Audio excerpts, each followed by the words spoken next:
मंत्री सत्येंद्र जैन का बड़ा बयान सामने आया है। दिल्ली में कोरोना की ये 5वीं लहर है।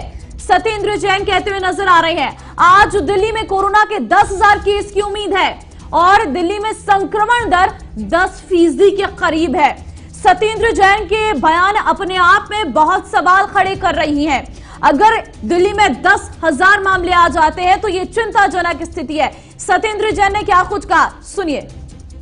5,481 पॉजिटिव केसेस आए थे। पॉजिटिविटी रेट था 8.37 पॉजिटिविटी रेट था और कल 3 डेथ हुई थी। एक्टिव जो केसेस हैं दिल्ली में कल थे 14,889, 14,889। मैं आपके माध्यम से फिर से एक बार बताना चाहूँगा सभी को कि कोरोना दिल्ली में भी पूरे देश में भी ओमिक्रॉन के आने के बाद से काफ़ी तेज़ी से फैल रहा है। अभी तक कोरोना का जो चल रहा है जिस तरह से काफ़ी माइल्ड है, पहले के मुकाबले में लोगों को सिम्टम्स बहुत कम है।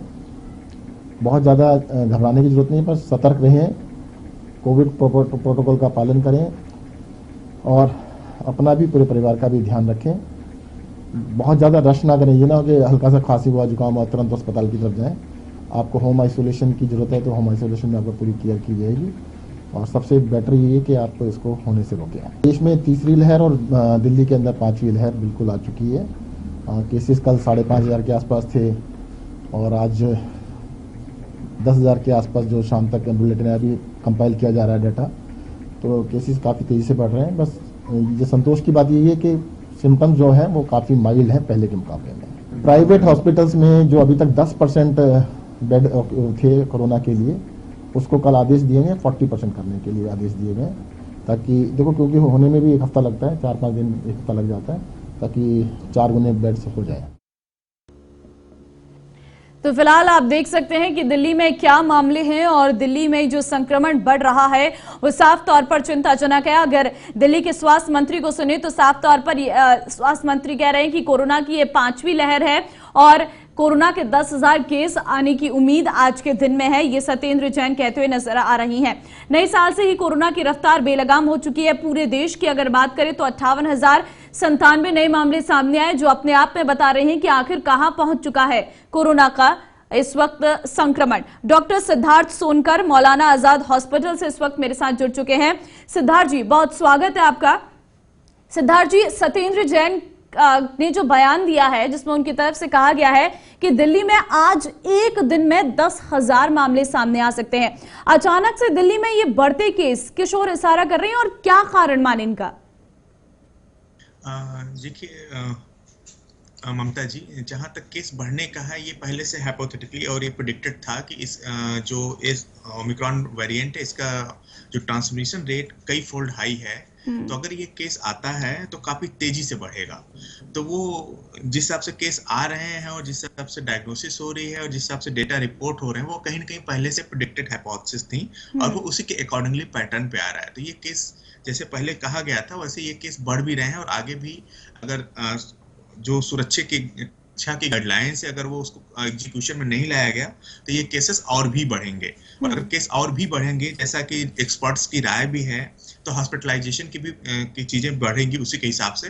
ये अलग बात है कि कैजुअलिटी या पहले वेव या सेकेंड वेव की तरह कैजुअलिटी नहीं होंगी, ऑक्सीजन की रिक्वायरमेंट नहीं होगी, लेकिन हॉस्पिटलाइजेशन बढ़ सकता है।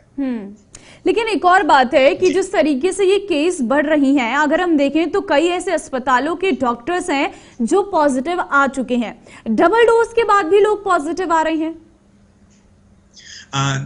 देखिए ममता जी, जो ये केस रीअकरेंस का है चाहे या री इन्फेक्शन का, ये सिर्फ इंडिया से नहीं पूरे विश्व भर में आ रहा है। और जैसा कि वैक्सीनेशन की बात है, वैक्सीनेशन के बाद भी बोला गया था कि जो हम दोनों डोज वैक्सीनेशन होने के बाद भी जो एंटीबॉडी बॉडी में डेवलप होगी उसकी भी एक टाइम ड्यूरेशन है, सस्टेनेबिलिटी है 9 to 11 मंथ। तो वो भी लगभग जो इनिशियली जिन लोगों को डोजेज लगे थे और एंटीबॉडीज डेवलप हुई थी, वो भी धीरे धीरे कहीं ना कहीं अपने मिनिमम रेंज पे जा चुकी हैं। इसलिए अभी बूस्टर डोज की और की बात की जा रही है, तो वो कहीं ना कहीं ये भी एक साइंटिफिक रीजंस है। तो रीइन्फेक्शन और रीइन्फेक्शन केसेस होंगे। जी जी।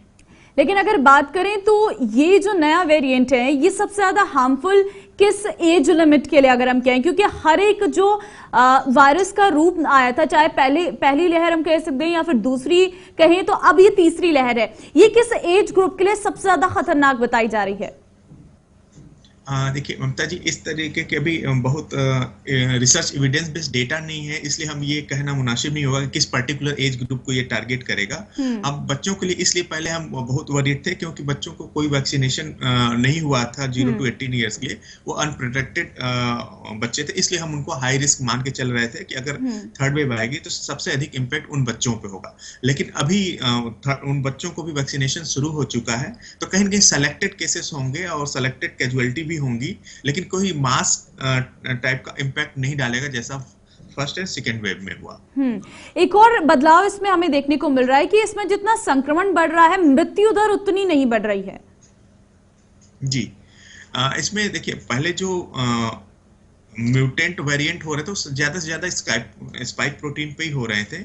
इसमें जो है कि एक नेचुरल फिनोमिना है कि जो मैक्सिमम मल्टीपल रेप्लिकेशन के बाद इनकी जो एफिशिएंसी भी वो टाइम के साथ वीक हो जाती है, और मैक्सिमम लोग प्रोटेक्टेड भी हो गए, हर्ड इम्यूनिटी भी आई है, वैक्सीनेशन भी हुए हैं, नेचुरल इम्यूनिटी भी आई है, काफी लोगों की सजगता भी आई है जो पहले नहीं थी। तो बहुत सारे डिफरेंट वेरिएबल्स हैं, इसलिए भी कैजुअलिटी की कमी रहेगी। हाँ, ट्रांसमिशन ज्यादा है तो इन्फेक्टेड लोग जरूर होंगे, पर इतना नहीं कि बहुत मास किलिंग काइंड ऑफ हो जैसे पिछले 2 वेव में हुआ।